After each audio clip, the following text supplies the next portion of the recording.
Witajcie, Joanna Hoy z tej strony. To jest taki mały filmik, który, jeśli już go widzieliście, będziecie widzieć, to możecie sobie znaleźć opis w linku na dole i przeskoczyć do właściwego filmu, który będzie rozkładem kart na dany okres.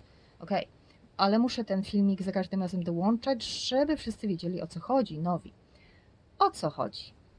Zaczynam serię filmów, w których będę pokazywać, jakie są energie, jakie mamy aktualnie energie. To będzie na tej zasadzie, że co 2 tygodnie będę mówić o tym, że jest to okres, w którym, uwaga, panuje, działa silnie pewna nakshatra. I teraz co to jest ta nakshatra? Otóż celem tego wszystkiego jest to, żeby trochę było inaczej niż wszędzie, ale także to, żebyście poznali wedyjską astrologię, a poza tym chciałabym też pokazać, jak można łączyć punkty. Coś, co też będzie w mojej książce, będę ją promować, jak ona już wyjdzie. W każdym razie w filmach będę mówić o tym, że teraz mamy powiedzmy między 25 sierpnia a 10 września, daty są umowne, na podstawie mojej analizy, ale generalnie one są arbitralne. Jest taka nakshatra hasta, czyli grupa, konstelacja nad nami świeci, panuje. Dobra, ale poza tym będę jednak mówić i tutaj też będę pokazywać taki obrazek, koło, będę pokazywać, jak można łączyć punkty, bo wtedy, kiedy jest ta nakshatra przez powiedzmy około tam kilkanaście dni, no powiedzmy 2 tygodnie, to jednocześnie mamy też odpowiadający archetyp jakiegoś znaku zodiaku i jednocześnie mamy też jakiś archetyp typu z mitologii. Temu może odpowiadać jakaś bogini, nordycka taka, nie wiem, wedyjska inna, słowiańska jeszcze inna i będę chciała to pokazywać. Temu też może odpowiadać jakiś temperament, jakaś pora roku, jakiś element natury, czyli żywioł, ogień, woda i tak dalej. I chciałabym te rzeczy pokazywać. Dobra, ale poza tym, że powiemy sobie, że w tym okresie jest to i to no będzie rozkład. Już będę używać kart do medytacji. Takich kart, które ja sama zrobiłam, ale również kart tarota, ale tych takich bardziej oryginalnych, czyli tych, które związane są z mitologiami, z archetypami, z naturą, żywiołami, tego typu kart. Będziemy sobie robić rozkład. I w tym rozkładzie, poza tą ogólną energią tej nakshatra, czyli tej konstelacji i tego zodiaku i tak dalej, będzie rozkład, który będzie nam mówił, na czym się skupić przez te 2 tygodnie, jaka jest rada, co robić, czego nie robić, tego typu rzeczy. Jakieś trudności, a może jak właśnie dobre układy.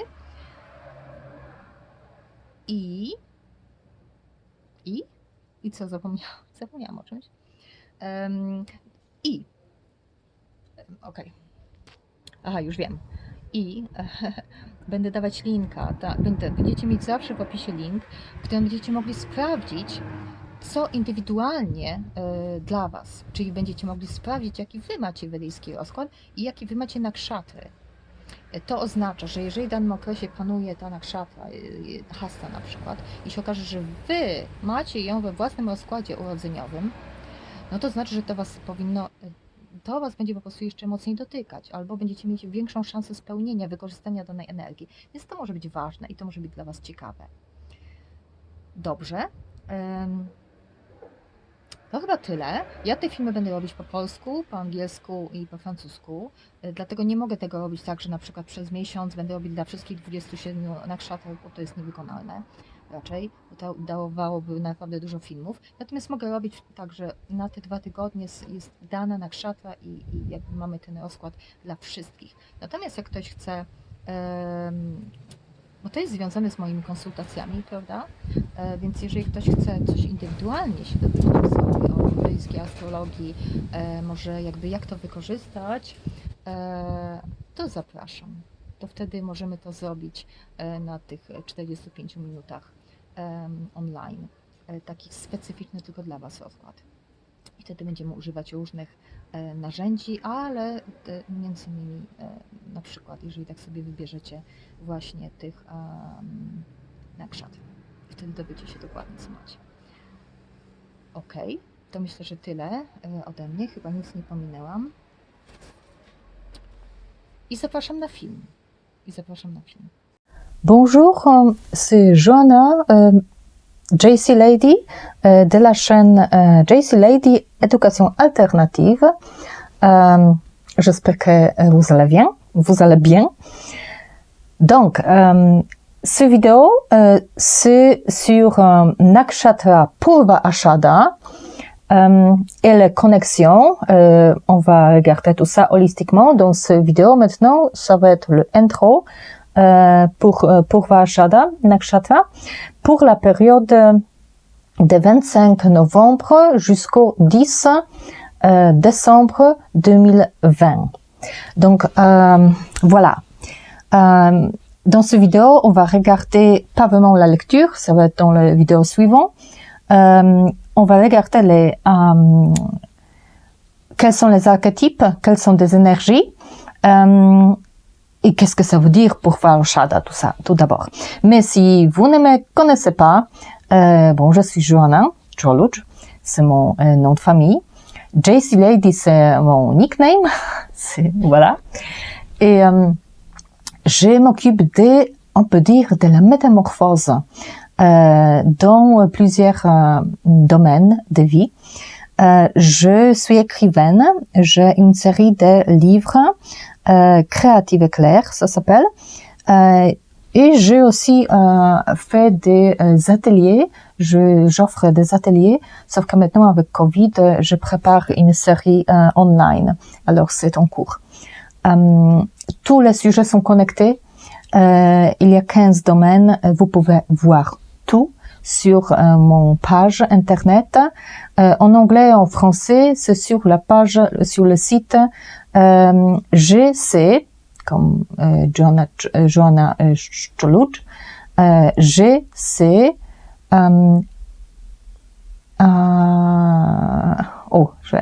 GC alternativeedu.com.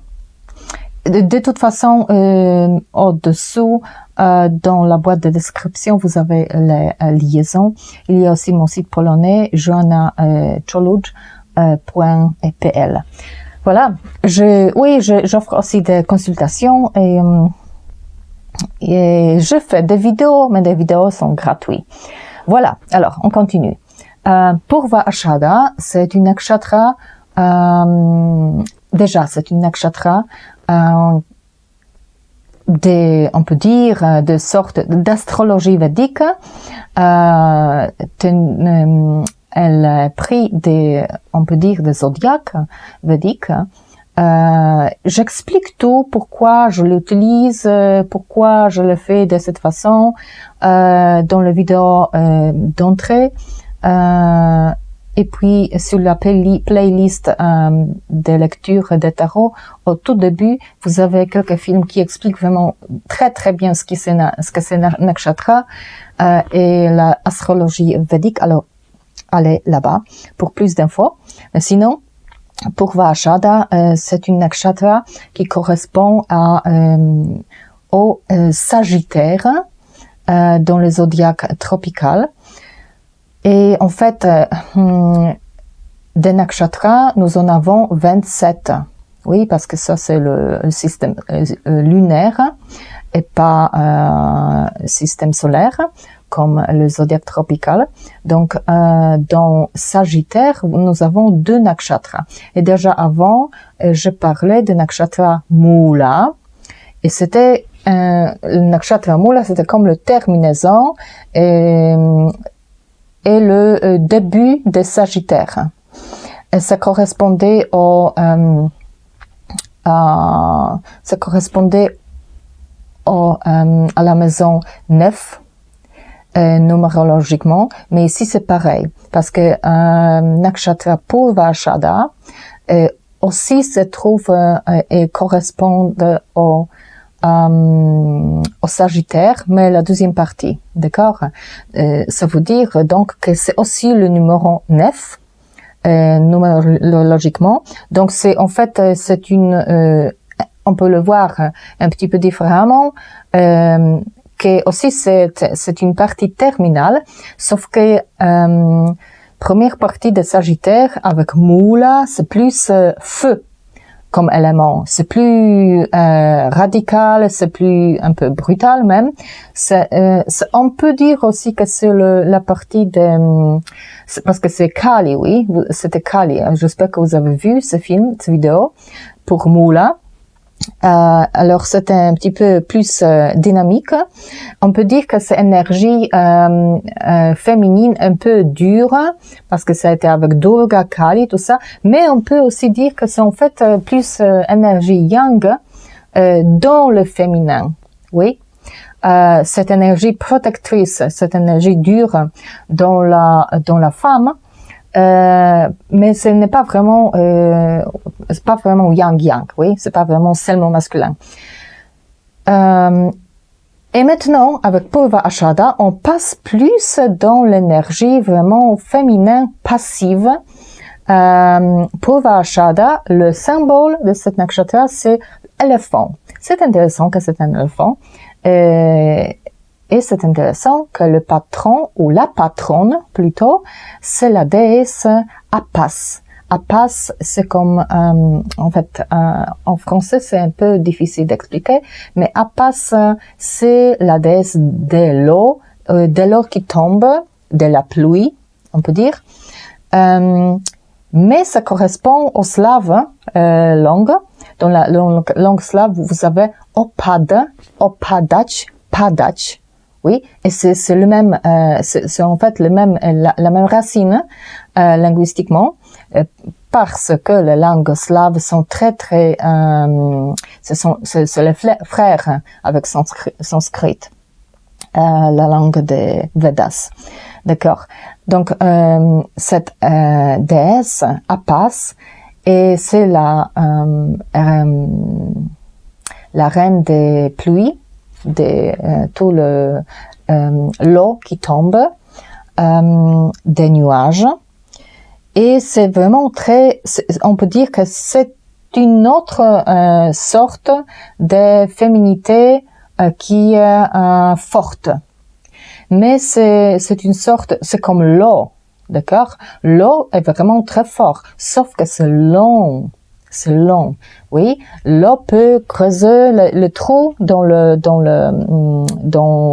la pierre, hein, mais lentement, oui, avec le temps qui passe.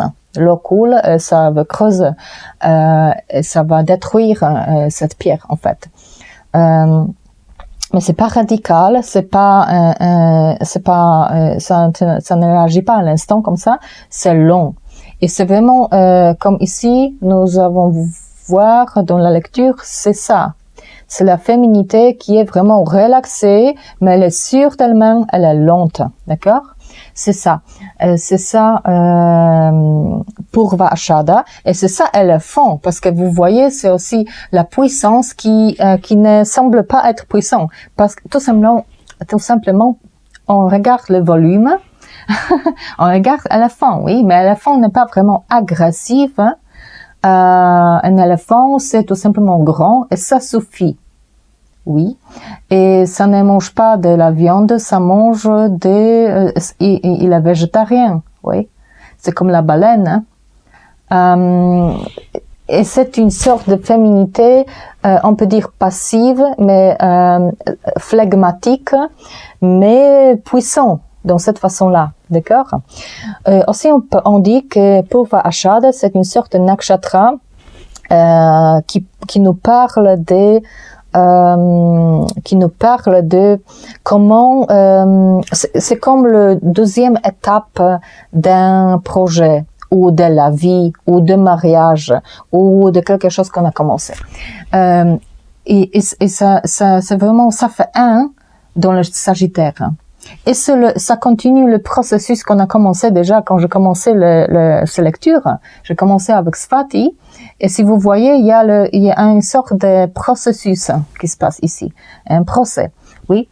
Dans Sagittaire, ici, il s'agit du savoir, de dire la vérité ou de peut-être combattre quelque chose, découvrir quelque chose, peut-être détruire le tabou. Et avec Sagittaire début, c'est la phase terminale. Avec Sagittaire début, ça veut dire moula, c'était vraiment, c'était radical, un peu dur, un peu fort. C'était élément de feu. Et mais oui, mais c'est quand on commence un projet même, ou quand on commence à découvrir la vérité, on fait le début, mais si on veut avoir des résultats, même dans un mariage, quand on découvre quelque chose qu'on n'aime pas, on est furieux, on découvre, on n'est pas très content, mais on ne peut pas laisser aller, oui.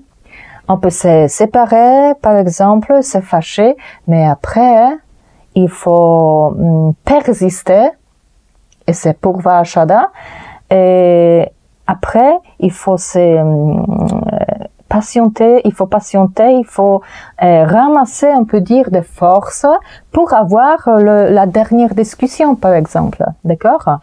C'est pareil pour un projet. Si on a commencé, on avait beaucoup de passion, bon d'accord, on a trouvé ce qu'on veut faire, on a trouvé notre passion, voilà. Mais après, notre sujet, la vérité, oui, ce qu'on veut faire. Mais après, il faut être patient, ramasser des sources, des détails, des matériaux et tout ça. C'est pour Vashada. Oui, pour Vashada. En fait, là maintenant, on est dans la période de 9, maison 9 des zodiaques tropicales, terminaison. Et après, avec Uttara Ashada, c'est deuxième partie, parce qu'il y a deux Ashadas. C'est le couple des nakshatras. Il y a plusieurs nakshatras qui vont en couple. Oui, et ça va avoir le nom Purva, ça veut dire Pieva, encore, c'est connecté au slave. Purva, ça veut dire la première, et Uttara, ça veut dire la deuxième, la suivante. Ouais. En Uttara Ashada, on va avoir vraiment la fin, oui. Ou le début aussi, parce que ça va être un numéro 10 des maisons des zodiaques, mais ça veut dire 1. D'accord? Donc, voyons voir, c'est ça pour Vashada. Oui, je vais vous raconter encore une histoire, mais avant ça, je vais vous montrer ce qu'on a comme archétype. J'ai tiré des cartes de déesses, plusieurs déesses, c'est de dans une vertu, déesses du monde entier. Et ici, on a Athéna. Athéna, vous voyez, et ça veut dire inner wisdom, ça veut dire la sagesse intérieure. Et c'est ça, déesse Appas. Et qu'est-ce que ça nous dit? Tu sais ce que tu peux croire. Tu sais que tu peux croire ta sagesse intérieure et tu sais que de cette façon tu peux prendre l'action, tu peux choisir l'action propre ou tu choisir comment réagir sans hésiter. Oui. En fait, Athéna, je pense quand même qu'elle hésite. C'est pas la déesse qui est rapide. Oui, la sagesse, c'est la patience et persistance. Ici, des archétypes. J'ai pris quelques archétypes pour Sagittaire, pour Vashada. Et Sagittaire, c'est quoi? Philosophe. C'est quelqu'un qui cherche la vérité, qui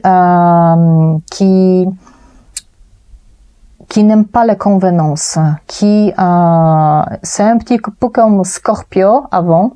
Ça, c'est cette période, oui, automne, hiver, on va toujours un peu contre les convenances, contre le tabou. On veut découvrir notre vérité intérieure, nous-mêmes, travailler avec nous-mêmes et aller à un niveau plus haut avec notre personnalité et tout ça. Ça veut dire que ici, voilà, un des archétypes pour Sagittaire, c'est teacher, enseignant. Oui, enseignant, mais enseignant de haut niveau, parce que dans la astrologie védique, Sagittaire, parce qu'ils ont aussi astrologie védique, aussi est connecté au tropical, oui. Ça veut dire qu'ils parlent aussi de Sagittaire, tous les signes zodiaques, de zodiaque tropical. Donc, Sagittaire, pour eux, c'est un philosophe, oui, c'est un enseignant. Mais enseignant de haut niveau, universitaire, oui.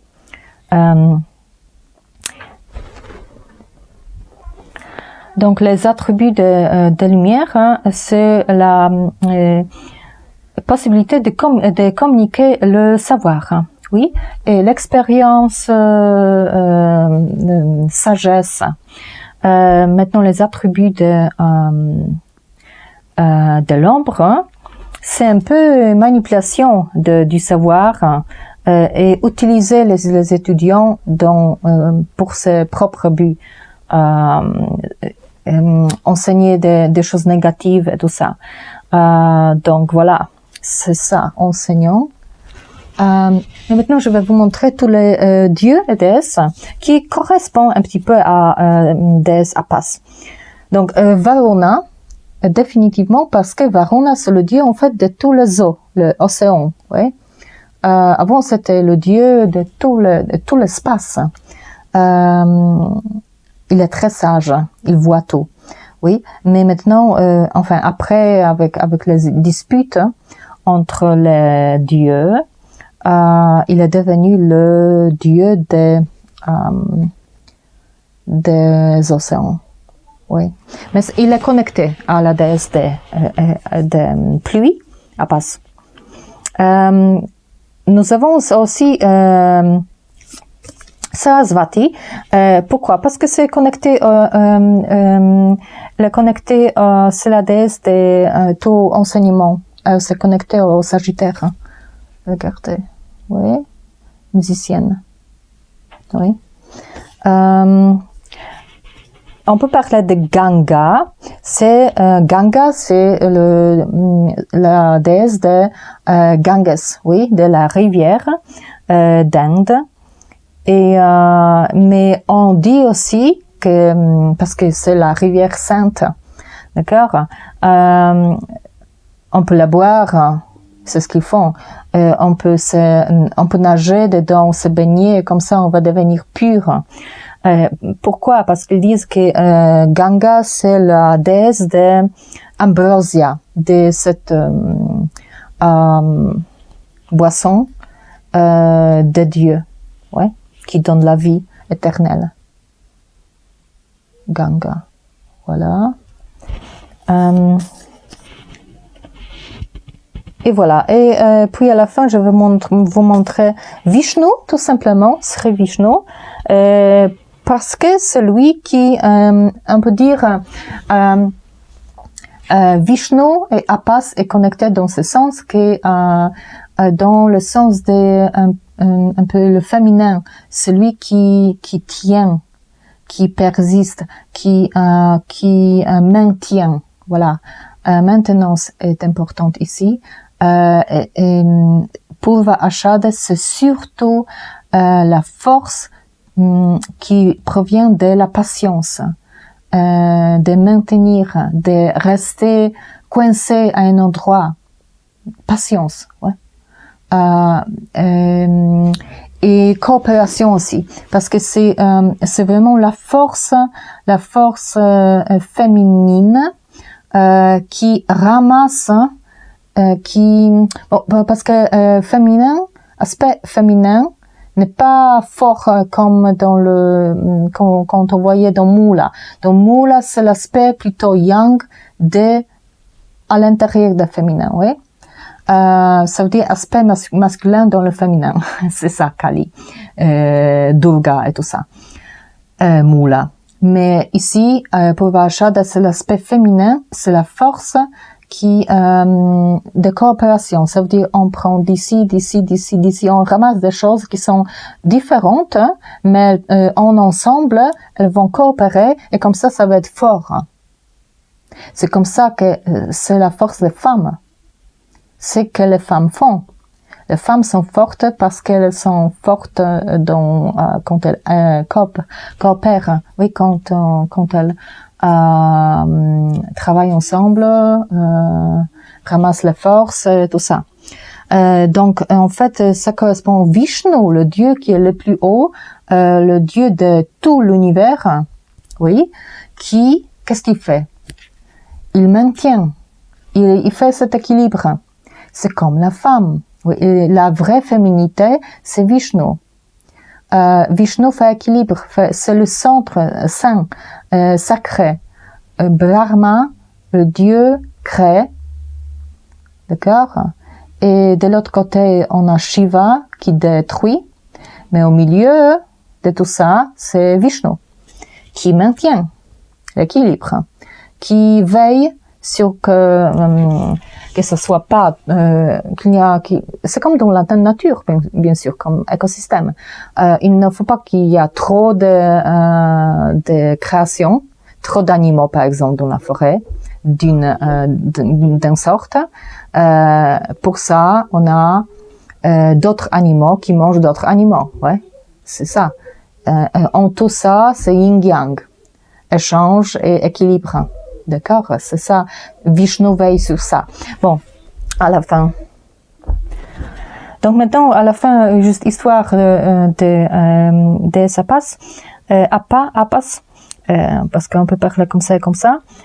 En fait, il y a une histoire dans Vedas qui correspond à Purva Shada et cette déesse Apas.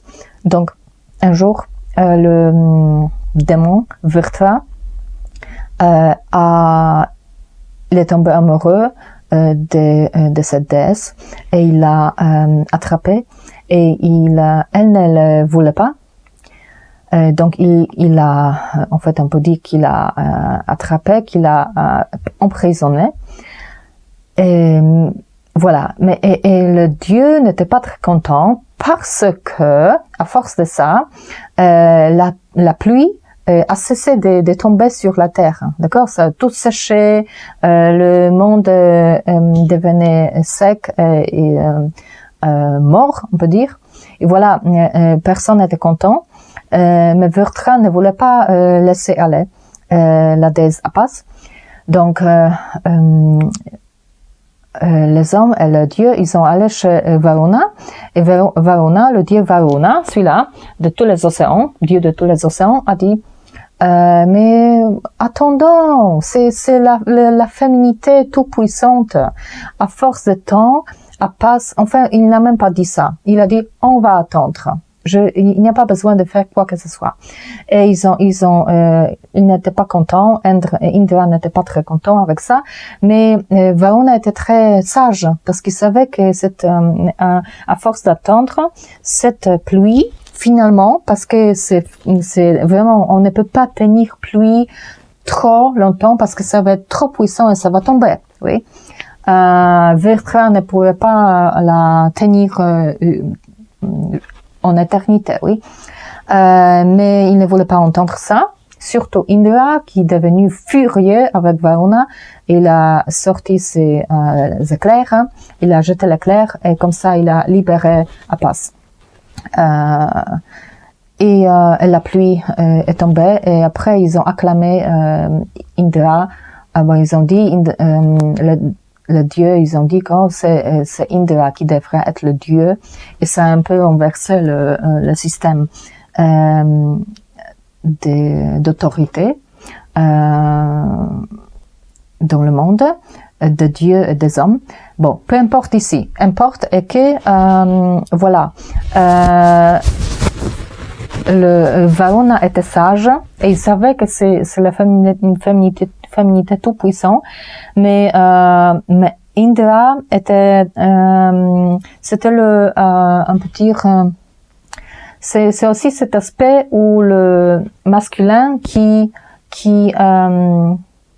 perce un peu la féminité, d'accord? Mais même s'il le fait, ça ne veut pas dire que la féminité n'est pas puissante. Elle est puissante, oui, si on laissait aller, fin de compte, Déesse Appas se serait libérée elle-même, d'accord?